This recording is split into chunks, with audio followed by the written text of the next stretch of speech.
কিরে মানবতার ফেরিওয়ালারা, তোরা না বললে দেশের জন্য কত কি করস, প্রবাসী কোন এখানে এটা করস ওটা করস।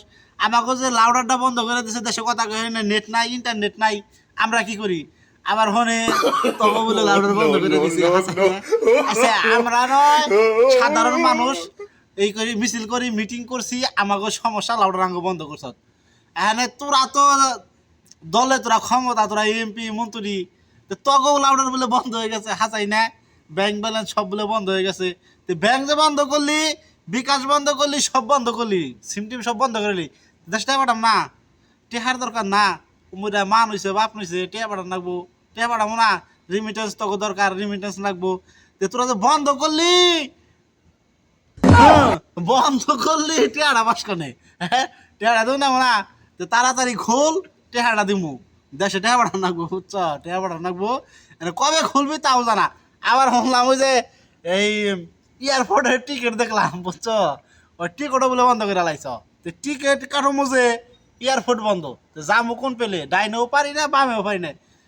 তো লাউডারটা কবে দিবি? হ্যাঁ এটা আমার জানা, কথা কমু 5-6 দিন ধরে কথা কই না বাড়িতে, মাথায় টেনশন, বুঝছ, খুব মাথায় টেনশন। বক বক তো ভালোই করলাম, আর কত করবো, তে মনে খুবই দুঃখ, মনে খুবই দুঃখ, বাড়িতে কথা কইতেছি না। শিগগিরে লাউডারটা হারে কথা কমু দেশে, টেহা বাড়ামো দেশে। দেশে যে পরিস্থিতি শুরু হয়েছে, আমার তো মনে হয় 2 দিন পরে 1 কেজি ডিম, একালি ডিম কিনাও খাইরম না, বুঝছ, একালি ডিম কিনাও খাইরম না, শ্রীলঙ্কা না গেলে জমগা। তো ডিমও যদি না কিনা খাই, তাহলে দেশে থাকে লাভ কি?